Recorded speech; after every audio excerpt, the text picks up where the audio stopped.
20 years ago, 12 and 13-year-olds were babysitters. And then today, most 12 and 13-year-olds need a babysitter. Atomic Souls Podcast. Let's talk about families. Enabling. Families enabling. Bullshit behavior. That's been a topic that we've talked about a lot at home lately. So I know. Yeah. We've been talking about that on the way here. Yeah. A little bit. Yeah. Not just addiction, but like enabling like laziness or bad habits or... Yeah, we were talking about, I don't remember where the quote had come from, but they were saying, 20 years ago, 12 and 13-year-olds were babysitters. And then today, most 12 and 13-year-olds need a babysitter. Yeah. I think that's obviously a lot of contributing factors. But, I think a huge factor is we pamper kids so much these days that they're just weak. Yeah. I don't know. Scott has a 13-year-old. I do have a 13-year-old. I don't know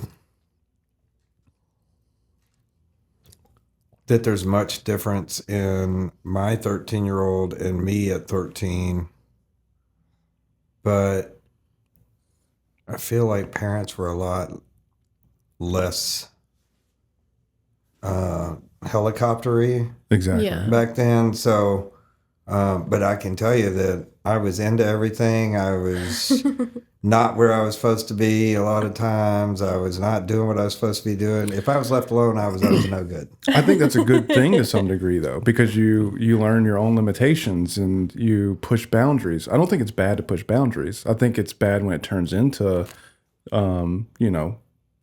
self Big harm. negative consequences. But yeah, a lot of things that I did as a kid, were definitely against the rules. My parents would have stopped me from doing it if they were there. Yeah. But it made me the man that I am today. I think also you didn't have a social media influence that the kids have today. So they have a lot of access to, for example, self-harm is a good example. Yeah. Right. They're seeing stuff where people are promoting self-harm and Promoting those drugs types of things. The most self-harm we were doing is jumping bikes off of brick walls, Shooting thinking each other with BB guns and stuff. Like, I mean, we were not actively Less out of ideas. depression, Yeah. self-harming. I do think the internet is a massive factor, especially social media. But like something we've talked about a lot is both my nephews are years into where they should have been driving already, and neither one of them even care to attempt to. I think there's multiple factors there. Yeah, they're scared It's to. fear. Like Because they weren't pushed to like do things or try things. they were at my parents' house the other day at the camp, and my dad was like, they were scared to ride the 4-wheeler by themselves. It's like I was on a 4-wheeler by myself shortly after diapers. Yep. I remember my brother getting in trouble. He was like 12. My grandparents would let him drive their old Comet. Right. They had like a long gravel driveway. It was like a half mile long, and he was like cutting, fishtails down the gravel and all that stuff. And they let him drive up and down to get the practice in, because that's what we did at 12 or 13. But he would get in trouble for going too fast or whatever. Yeah. But then by I would 16, you're ready to get your license and drive on the road. Yeah. But yeah, I think there's two factors there. Like I think my sister's a phenomenal mother, but she's like extremely loving, extremely caring. If there's any little bit of pain, she's taking that away from them so they don't get hurt.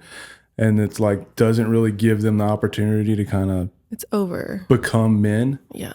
And so like or become independent. So what do you think caused that shift from our parents to our generation of being parents?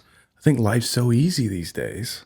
I think it's information and fear, because there's so much more information. So parents are more fearful. I don't think that anything's.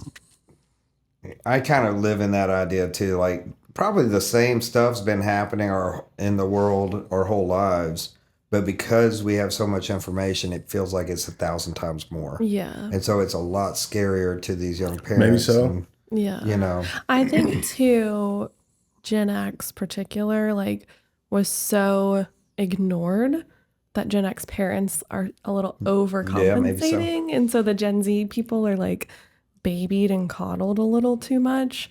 So then it's like any ounce of like, not all of them, but like a lot of them, like any ounce of uncomfortability, they're quitting their job, they're moving back home, like they're not going to get their driver's license, they're going to quit school, like and it's just some of them. I do think some Gen X went really healthy with it, but a lot of people like Gen Z just like jumps jobs. It's like, why They is do that not. okay? Yeah, they don't want any discomfort. They don't take constructive criticism well. And it's, again, there's outliers, but that's the majority. I was talking to Dean about this concept of like overshooting. And I think that is like the parents of those individuals overshot comforting their kid. Yeah. And didn't allow them to be like uncomfortable. And like there's a healthy like I could see that. there's healthy behaviors for like certain things. And But then there's some things that have been kind of a positive, like for this generation of kids, like way less of them are drinking alcohol. Yeah. Way less of them are vaping or smoking. Like they're as young teens. Like the kids are not as into like They're not as rebellious. I was buying Marlboro Reds at 12 years old. Like I was too. Because there's no one telling them no. They're just making them fearful of these things. Yeah. They're just scared of everything. Yeah. So they're not going to try it. So it's a positive. Yeah. But then they're also not trying like that. things. And like my kid, she's seen us all be in recovery her whole life and everything. So she's like hyper aware of that. You don't want to go down that road and all that stuff. And, I think the biggest thing we got to worry about is puberty and that level of general stuff. emotions that change. Yeah. Yeah. I see that on the boat a lot with new deckhands and Puberty stuff. in young girls? No, but the issue of like the only thing that's really a struggle for them is like sexuality. Yeah. Like they've never done a drug before. A lot of them have never even drank alcohol before. They don't smoke cigarettes. They don't even drink coffee. Boat guys? That's crazy. I see that a lot weird, too with the younger Yeah. crowd. Like, y'all don't drink coffee? Like, Yeah, they don't even. Yeah, Angelique won't drink coffee. She's like, I'm not that old. Yeah. I'm like, girl, I started at like 16. But I'm then, like, what are you talking about? I went to Waffle House with 3 guys in the recovery space. Yeah. We all went to Waffle House. We're all just got up, and ready to eat some breakfast. And they were taking a little time, and the waitress, they were kind of passing us by, and I kind of started getting a little annoyed because I hadn't had my coffee yet. And I was like, ma'am, could we at least get our coffee? Yeah. And then one by all 3 of them, I don't drink coffee. She looked at me and she said, so it's just you. yeah, I need my coffee. I need coffee. almost like as far as on the boats, almost no deck hands that I've seen. Or we have Will and too, but anybody under 30, they don't drink coffee. It's crazy. So weird. Yeah. We had one guy, we were talking the other day, he's never drank alcohol, he's never smoked a cigarette, never done any drug, doesn't drink coffee. I'm like, you a fucking Mormon? Like, what's going on here? But then you get into the topic. Like, They do more drugs and coffee and all the things than that guy. But what made me think of it when you're talking about puberty and stuff is like you get on the topic of like sexuality and that stuff. And the stuff that they're doing, I'm like, you crazy. Like, like Stuff that you didn't figure out until you were way later in life. Well, then like toys and all this stuff.